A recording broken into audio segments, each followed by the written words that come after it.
항상 함께 만드는 SK 라이브.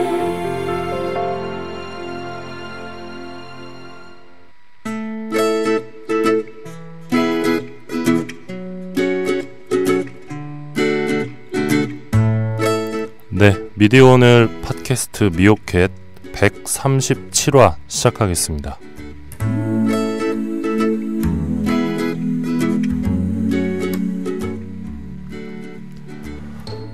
네, 오늘 저는 진행을 맡은 정철훈이고요. 제 맞은편에 금준경 기자 함께하고 있습니다. 네, 안녕하세요. 금준경 기자입니다. 오늘 정상근 기자랑 이한희 기자가 나와야 되는데 저희 둘이 나왔습니다. 더 풍부한 이야기거리로 보답하겠습니다. 광고 듣고 찾아뵙겠습니다. 술친구를 부탁해. 박누리 오창석입니다. 널브러져 있는 술병만 봐도 이미 둘 다 만취 상태네요. 남자, 초점이 흐려지기 시작하네요. 그런데 반면 여자는 끄덕도 없습니다. 이대로라면 여자보다 먼저 넉다운 될 것 같은데요. 자존심에 스크래치가 가지 않으려면 역시 술친구이네요. 와, 센스 미친 거 아니야? 술친구를 먹어본 사람들은 다 알잖아요. 군뱅이, 헛개, 강황, 울금. 상쾌한 아침을 위한 핫 아이템 아니겠습니까? 아니 그런데 군뱅이가 얼마나 비싼데 그게 진짜 다 들어갔다고요? 그럼요. 헛개와 가격 차이가 무려 15배. 상쾌한 아침을 위해 아낌없이 넣었습니다. 먹어보면 압니다. 상쾌한 아침을 위한 술친구. 오창석 박누리의 풀 영상이 궁금하신 분들은 네이버에서 술친구를 검색하세요. 네이버 모텔이 아닙니다. 미친 거 아니야? 안녕하십니까, 손럭키입니다. 오늘은 첫 광고니까 여러 걸음 더 들어가 보도록 하겠습니다. 써보는 기자가 나와 있습니다. 대마시안샵 어떤 곳입니까? 우리가 물건 살 때 어디가 물건이 좋은지 어느 물건이 싼지 항상 비교 검색해 구입하지 않습니까? 굉장히 귀찮고 피곤하고 힘들고 짜증나는 작업이죠. 근데 대마시안샵은 말이에요, 검증된 우수한 제품을 모아서 인터넷 최저가보다 더 싸게 공급해주고 있어요. 비싸 보이는데요? 예, 이거는 소니 정품 헤드폰인데요. 인터넷 최저가보다 무려 26,100원이나 더 쌉니다. 아니 어떻게 그런 게 가능하죠? 대마시안샵은 오늘도 저희 같은 애들을 쓰면서 최저가를 실현해내고 있습니다. 대마시안샵 소식이었습니다. 초기 비용, 세금 혜택, 감가상각, 보험료 할증? 차 타는데 뭐가 이렇게 복잡해? 이제 자동차 선택만 하십시오. 초기 비용에 고민 없이 편리하게 신차 노트가 도와드립니다. 전국 메이저 렌트 리스 업체 15군데와의 업무 제휴로 원하는 차종과 조건에 따라 최적화된 맞춤 견적서를 제시합니다. 이제는 복잡한 비용 걱정, 차량 관리 걱정 전부 신차 노트가 책임집니다. 승용차, SUV, 수입차, 법인 차량 원하는 차를 선택하고 월 렌탈료만 납부하세요. 검색창에 신차 노트를 검색하세요. 네, 미디어오늘 수요일입니다. 정상근 기자에 대한 그 걱정 가득한 댓글들이 많이 눈에 띄었는데 정상근 기자께서 지금 휴식 중이시고요. 지금 댓글 보니까 정동지 몸에서 사리가 나온 듯 뭐 이런 추측성 댓글들이 있는데 뭐 어느 정도 팩트에 부합하는 것 같긴 합니다. 그 결석과 관련된 치료를 받으신 것으로 전해 들었고요. 뭐 치료는 뭐 잘 끝난 것 같고 아마 내일은 정상근 기자께서 진행을 하실 겁니다. 그래서 원래 제가 목요일 진행인데 그 정상근 기자의 쾌유를 위해서 수요일 날 제가 하기로 그러니까 교체를 했습니다. 그래서 수요일 제가 찾아뵙게 됐고요. 이한희 기자는 오늘과 내일 휴가를 냈습니다. 다들 애청자분들은 아시겠지만 이한희 기자가 요즘 집을 구하고 있습니다. 이한희 기자가 4남매인데요. 이 4남매가 함께 살 집을 구하고 있는데 할머님께서 꼭 동쪽으로 가거라. 서쪽은 절대 안 되고 남쪽도 안 되고. 예. 회사가 서쪽인데. 그래서 지금 동쪽에 있는 집을 구하느라 굉장히 애를 먹고 있습니다. 그래서 좀 집을 구하는데 많은 시간이 걸리는 것 같은데 오늘과 내일 집을 구하기 위해서 휴가를 냈습니다. 그래서 오늘은 금준경 기자와 제가 둘이 진행을 하고요. 제가 목요일 날 이제 요일별 코너로 그 프레임 전쟁을 진행을 하는데 마침 이번 주 프레임 전쟁을 금준경 기자가 네. 함께 해주셔야 돼서 일단 오늘 진행은 그 어제 굉장히 좀 화제가 됐던 건이죠. 이 방통위원 그 김용수 씨, 네. 미래부 차관으로 가셨는데 이 황교안 알박기 방통위원이 미래부 차관으로 발탁된 배경에 네. 대해서 좀 이야기를 해보고 두 번째 코너로 프레임 전쟁을 진행하는 식으로 가겠습니다. 일단 금준경 기자가 어제 이 부분과 관련된 기사를 밤늦게 쓰셨는데 네. 굉장히 화제가 많이 됐어요. 보니까 맞아요. 미디어오늘에서도 많은 분들이 기사를 읽으셨고 또 많은 분들이 또 공유를 해주셨어요. 금준경 기자의 기사를. 어떤 내용이었는지 일단 기사 내용을 좀 보내주시죠. 우선 어제 제가 원래 쓰던 기사의 주제는 이거는 아니었거든요. 아시겠지만 기사의 현재 이 기사의 아랫부분에 있는 거를 원래 썼는데 방통위원들 5분 중에 3석이 공석인 상황이 유지가 돼서 좀 업무에 차질이 빚어지지 않겠냐라는 기사를 다 쓰고 잠시 딴짓을 하고 있었는데 팀장이 갑자기 회의실 문을 열고 들어오시더니 김용수가 미래부 차관으로 갔다. 그러니까 현직 방통위원이 미래부 차관으로 발령이 났다고 해서 그러면 공석이 4석이 돼서 기사를 다시 쓰면서 주제를 다시 잡게 됐는데요. 김용수 방송통신위원회 상임위원이 미래부 제2차관으로 어제 깜짝 인사 발탁이 됐는데 아마 어제 나온 인사 중에서 가장 화제가 됐던 인사라고 생각이 되고요. 왜냐하면 이분은 박근혜 정부 인사이기도 했고 황교안 대행이 탄핵된 정부 상태에서 무리하게 알박기를 했던 인사였는데 정부 몫으로 그렇죠. 이거를 좀 알박기를 빼내는 과정이 되게 좀 묘하고 되게 좀 놀랍기도 해서 화제가 되고 있는 것 같습니다. 이걸 두고 이제 그 시사인의 고재열 기자가 알박기에 대항해서 알까기를 했다 이런 표현을 썼는데 적절하다고 생각을 했고요. 이걸 두고 이제 온라인에서 이 문재인 정부의 신의 한 수였다 이런 평가가 나오던데 금 기자도 비슷한 평가를 했죠. 왜 그렇습니까? 우선 이 사안을 처음 들었을 때 동명이인의 잘못 파악됐던 거 아닌가라는 생각부터 들었고 당연히 박근혜 정부 인사고 굉장히 문제적인 인사였기 때문에 그런 생각을 하고 있었는데 좀 곰곰이 생각해보고 여당 쪽에 취재를 해보니 생각하면 생각할수록 좀 놀라운 인사라는 생각이 들었고요. 이게 어떤 내용이냐면 사실 방송통신위원회는 총 5석의 의석이 있고 정부 여당이 3석, 야당이 2석을 확보하는 구조거든요. 근데 탄핵된 정부에서 하필 탄핵된 정부였을 때 임기가 끝난 위원들이 많아서 황교안 대행이 무리하게 정부 추천 몫을 한 명을 알박기를 했어요. 그분이 바로 김용수 방통위원인데 그렇게 되면 무슨 문제가 벌어지냐면 문재인 정부가 집권을 해도 5석 중에 3석을 가져가는 게 아니라 2석만 가져가고 정부 여당이 그렇죠. 사실 그거를 감안했기 때문에 황교안 대행이 무리하게 알박기를 시도를 했던 거고 방송통신위원회 상임위원은 차관급이긴 하지만 기존 차관과는 다르게 임기가 법으로 보장이 돼 있습니다. 정치적인 위압을 막기 위해서.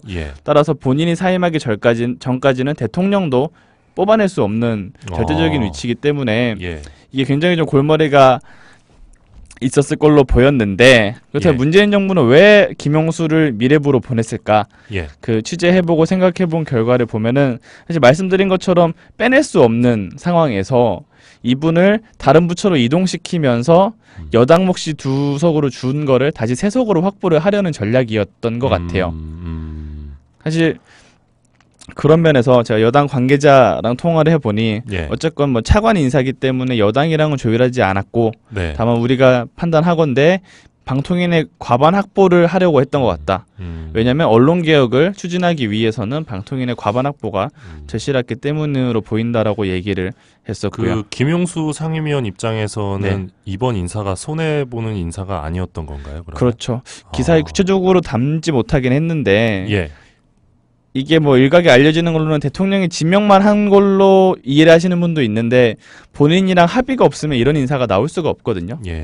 그런 상황에서 왜 본인이 이 인사를 찬성하게 됐는지 그 맥락을 보면 앞서 말씀드린 것처럼 알박기 인사라는 비판이 있었고 그럼 방통위 임기 3년 내내 그 비판이 따라다닐 수밖에 없을 상황이었고요. 이분이 박근혜 정부가 만들어졌을 때 방통위를 없애고 미래부의 모든 권한을 몰아주자고 했던 분이에요. 그러니까 창조경제의 아이콘이기도 했고 예. 미래창조과학부의 힘을 다 쏟으면서 방통위를 무력화시킨 분이거든요. 그래서 방통위 공무원들이 이분을 굉장히 싫어합니다. 공무원들은 자기 부처의 힘을 뺏어가는 사람을 굉장히 싫어하잖아요. 그렇죠. 그래서 이분이 방통위원으로 임명됐을 때 제가 방통위 출입을 거의 3년째 하고 있는데 처음으로 방통위 노조가 성명을 낸 거를 봤는데 이 사람은 안 된다. 네, 이분은 절대 안 된다라는 내용이었고 그리고 이분이 일을 하는 과정에서 불신임 투표 결과 굉장히 높은 불신임을 받기도 했었고 그래서 이분이 방통위에서 일을 하는 건 이분한테도 만족스럽지는 않았을 거고 외부적으로는 민주당이나 시민단체에서 계속 알박기라는 비판을 해서 정당성이 없을 거고 그러니까 원래 이 사람에게 네네. 편안한 그 자기 집 안방 같은 곳은 미래부였던 그렇죠. 거네요. 원래 미래부 있다가 방통위로 2달 가 있던 건데 그때는만 해도 미래부가 없어질 줄 알았잖아요, 모두가. 근데 그렇죠. 문재인 정부가 현실적으로 인수위가 없는 상황에서 조직 개편을 크게 해버리면 그 조직 개편안에 국회를 통과하지 못하는 상황이거든요, 지금은. 그런 면에서 미래부를 일단 존치시키기로 결정을 하면서 예. 이분한테는 미래부에 가 있는 게 본인에게도 훨씬 더 안전할 거고 본인의 전공이 대부분 통신 전문가예요, 이분이. 예. 그래서 본인에게도 굉장히 만족스러웠던 자리. 그러면 중요한 점이 네네. 방통위원은 3년 임기가 보장이 되는데 네. 이분은 임기가 보장이 되나요? 미래부 차관은?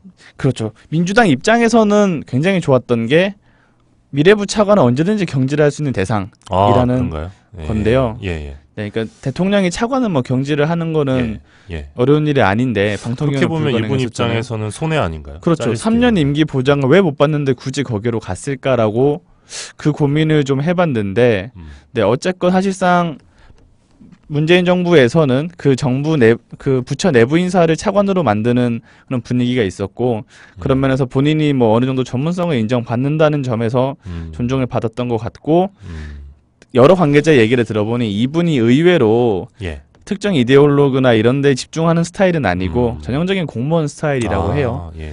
그래서 본인이 미래부 차관으로 가더라도 자신에게 주어진 역할이 있으면 그 일을 충실히 수행할 수 있는 사람이라는 점도 있거든요. 뭐 우리가 모르는 이면에 뭐 어떤 것들이 있을 수도 있죠. 그렇죠. 예. 최소한 뭐 임기를 보장해주기로 했다든가 뭐 다른 합의가 있을 뭐 수도 있는 거죠. 저는 그런 것들이 네. 그 정부의 능력이라고 생각을 합니다. 그렇죠. 예. 정부가 정책을 밀어붙이기 위해서 여러 가지 그 정치적 판단을 할 수밖에 없는데 언론 적폐 청산을 굉장히 주요한 공약으로 내걸었던 정부인 만큼 방통위 구성이 굉장히 중요한 화두이지 않습니까? 그렇죠. 근데 이런 상황에서 알박기 인사를 이렇게 쉽게 빼냈고 쉽게 정말 의외의 수로 빼냈는데 전혀 예측을 못했던 수였습니다. 빼내기도 했고 이왕 존치시키려 한 미래부의 적재적소에 배치를 하기도 했고 이거를 전혀 예측을 못했다는 게 방송통신위원회 직무대행조차도 몰랐어요. 왜냐하면 오늘 사실 방통위 전체 회의가 열리는 날이에요. 그래서 이게 몇 달 만에 열리는 건데 방통위에서 오늘 전체 회의를 한다고 기자들한테 공지를 하고 제가 어제 오후에 방통위에 연락을 할 때만 해도 내일 전체 회의 안건은 이거입니다. 회의 오시면 됩니다라고 안내를 해줬거든요. 근데 방통위 지금 위원이 3명인데 한 명이라도 빠지면은 회의를 못 열어요. 과반이 안 되니까. 3명 이상. 근데 어제 임명되면서 이 내정 이런 절차가 없이 바로 차관이 임명이거든요. 그래서 어제부로 차관이 됐기 때문에 오늘 방통위 회의가 취소가 된 거예요. 이 점을 미뤄봤을 때도 정말 외부에 알려지지 않은 깜짝 인사인 것 같고 자유한국당도 몰랐던 것 같아요. 자신들이 임명했던 인사임에도 사실 반응을 보면 그런 점을 알 수 있죠. 아무튼 사실 또 이곳이 합의제로 운영이 되는 곳인데 맞습니다. 미래부의 마음이 가 있는 분을 또 굳이 방통위에 앉혀놓으면 또 조직도 좀 다운되고 할 수밖에 없는데 굉장히 그 좋았던 인사라고 생각을 합니다. 맞습니다. 그래서 문재인 정부가 잘한 것 같고요. 이제 주목되는 게 그래서 이분이 나가면서 지금 방통위원이 한 분밖에 안 계시죠. 5명 중에 1명 남아 있는 건데 자유한국당 추천 자유한국당 추천의 김석진 상임위원 MBC 출신의 이분이 한 분. 그래서 지금 남아 있는 게 정부 여당 추천 3명 그리고 야당 추천 1명인데 이 야당이 국민의당이 될 가능성이 있죠. 이 사실 이번 정부 들어서기 전에 여야 합의를 한 적이 있어요. 기본적으로 차기 방통위원은 어떻게 하자. 정확히 말씀드리면 민주당이 분당이 되면서 원래 민주당이 이전 정부에서 2석을 추천했었는데 이 후임들은 1석씩 나눠 갖기로 약속을 했었거든요. 그런 면에서 지금 국민의당이 당연히 추천 절차를 추진했던 건데 근데 다만 변수가 몇 가지 있었던 게 그때만 해도 바른정당이 나오기 없었죠. 전이었어요. 예, 그렇죠. 근데 그랬다는 점에서 바른정당도 교섭단체이기 때문에 추천 권한이 요구를 있거든요. 할 수도 있겠죠. 예. 게다가 김영수 위원회 빠져나간 상태에서 진보 보수로 단순하게 보면 4대1 구도까지 만들어질 수 있는 상황을 자유한국당이 피하려고 할 거고 그러려면 당연히 이 한석에 대해서 국민의당이 가져가면 안 된다라고 해서 판을 엎어버릴 가능성이 충분한 상황인 거죠. 어쨌든 김영수 위원이 있는 한 네.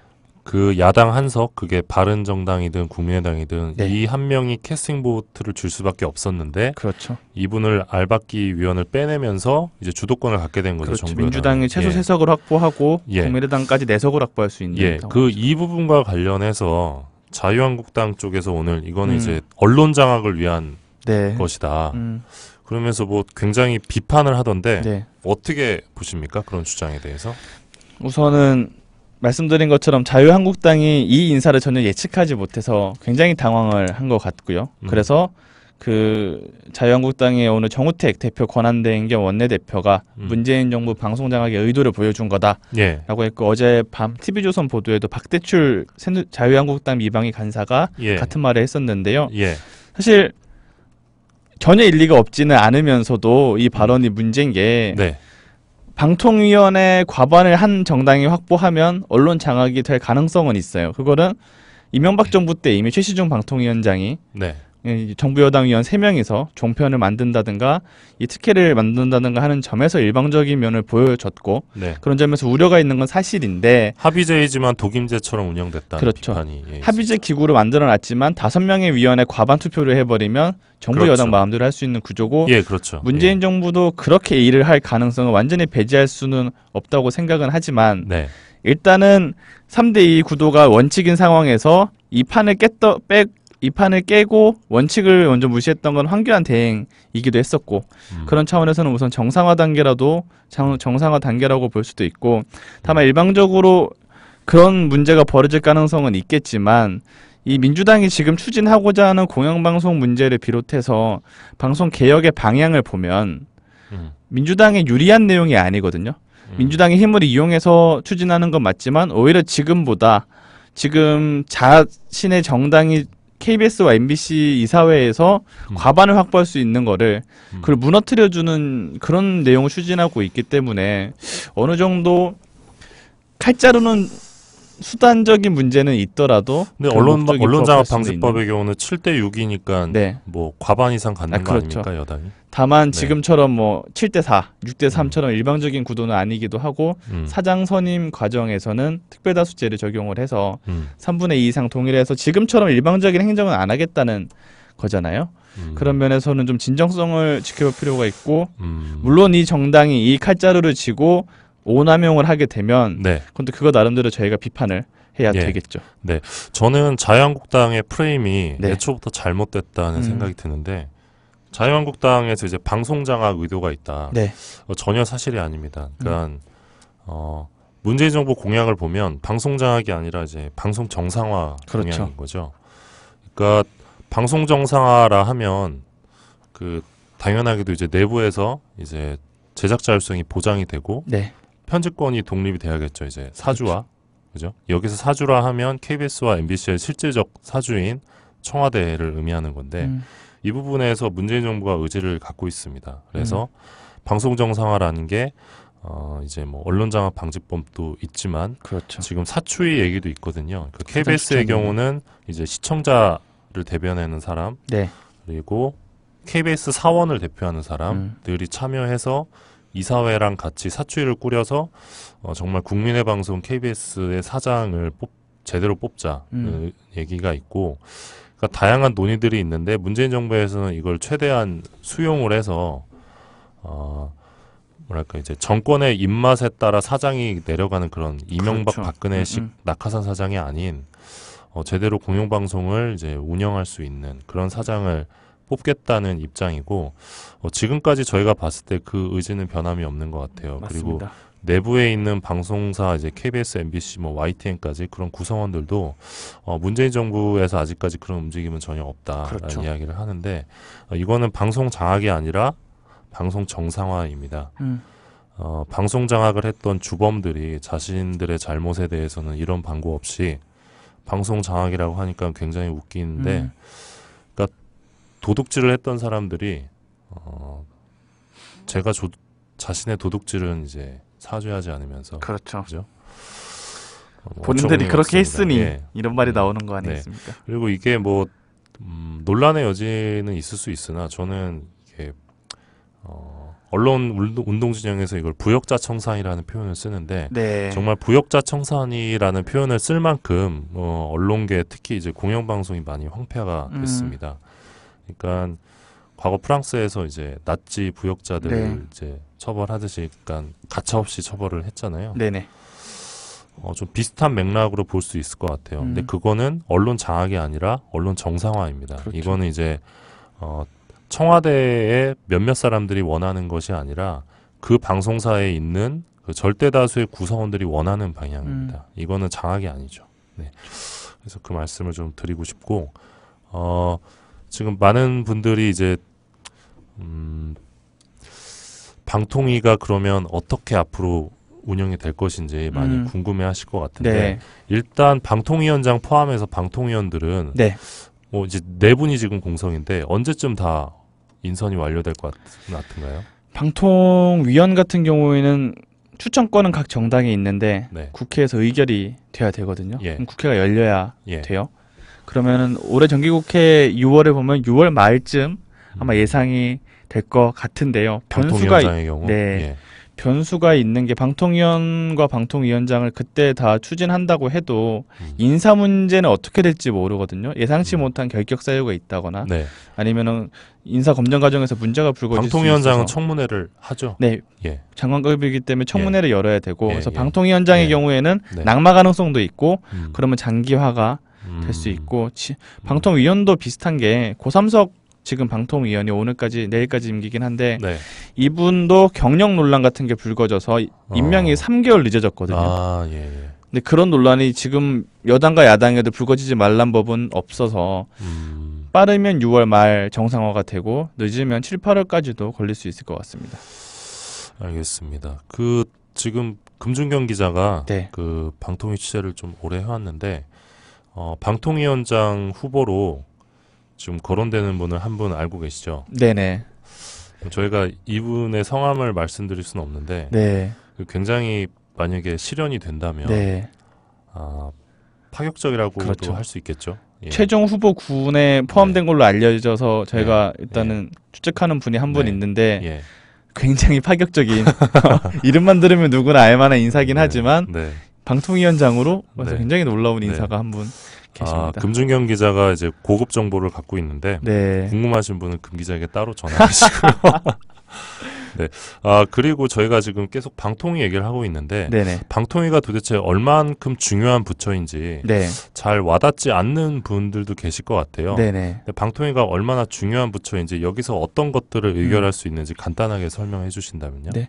예. 핵심적인 업무는 방송 인허가 업무라고 할 수 있어요. 종편을 날려버릴 수 있죠. 그렇죠. 그래서 지상파와 보도 채널, 종합편성 채널 이 핵심적인 방송사들은 영구적으로 사업권을 갖고 있는 게 아니거든요. 네. 방송통신위원회가 네. 3년에서 5년 주기로 재심사를 거쳐서 만약에 불합격 판정을 내리면 이 네. 방송사의 사업권 자체가 박탈이 되는 거고 MBC도 날릴 수 있나요? 그렇죠. 그래서 올해 초에는 네. TV조선이 논란이었잖아요. 저희가 네네. 그때 네. 보도에서 점수가 나온 미달이었죠. 네, 문제긴 한데 네. 다만 뭐 결과적으로 통과를 시켜주긴 했지만 TV조선도 정말 굉장히 긴급했던 상황이었던 건 맞았고 네네. MBC는 지금 오는 10월 재허가를 앞두고 있어요. 이거를 앞둔 상황에서 몇 가지 걸리는 게 노동 문제. 지난번 MBC 허가 때 야당 의원들이 요구해서 넣었던 게 노동 문제 개선을 조건으로 넣었는데 개선이 전혀 안 되고 있는 상황이 있고 노조를 탄압하거나 직원들을 탄압하는 이들이 워낙 많다 보니 네. 이게 핵심적으로 걸릴 수 있을 것 같고 보도 신뢰도 공정성 문제도 마찬가지로 급 추락을 했기 때문에 네. 이런 문제에서 걸리면 재허가 위기까지 맞을 수 있을 것 같고 통과를 한다고 해도 잠시만 레드웨어님께서 최민희라고 쓰셨는데 아마 최민희 전 의원을 쓰신 것 같아요. 네. 최민희 전 의원은 자격이 안 됩니다. 네, 그렇죠. 굉장히 유력한 후보로 언급이 되고 있었는데 방송통신업계에서 3년 그 국회의원 그렇죠. 국회의원 임기 후에 3년이 지나야 돼요. 근데 최민희 의원은 19대 의원이었기 때문에 1년밖에 안 지나서 결격사 이후에 해당이 된다고 법상 결격사가 있으셔서 어렵습니다. 그리고 또 하나 이제 방통위의 주요한 부분 중에 하나가 바로 이 통신 쪽인데 그렇죠. 일단 그 통신 쪽이 왔다 갔다 하는 돈이 엄청나죠. 맞습니다. 네. 그러면 방통위는 이 부분에서 이제 통신과 관련해서는 어떤 정책 결정들을 하고 있는 건가요? 다들 아실 거예요. 단통법 관련해서 요금제. 그렇죠.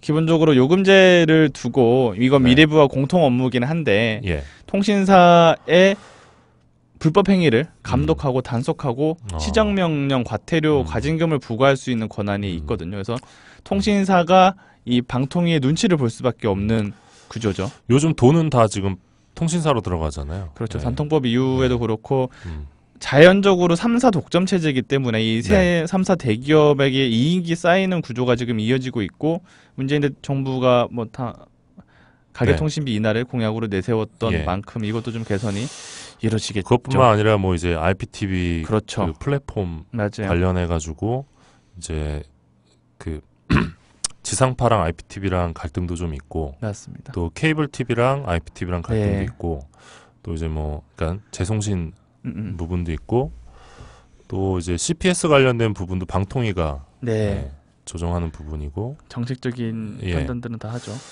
그리고 이제 무엇보다 제일 중요한 거 이제 공영방송을 관리 감독하는 곳이다 보니까 공영방송에 갖는 영향력에 맞게끔 이제 규제를 하고 견제를 할 수 있는 곳이죠. 근데 지금까지 방통위는 거의 그 역할을 하지 못했기 때문에 이명박 박근혜 정부에서는 그래서 그 역할을 지금 많이 기대하고 있습니다.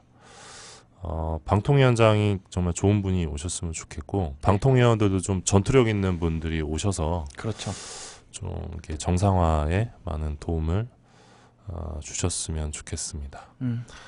5시 27분인데요.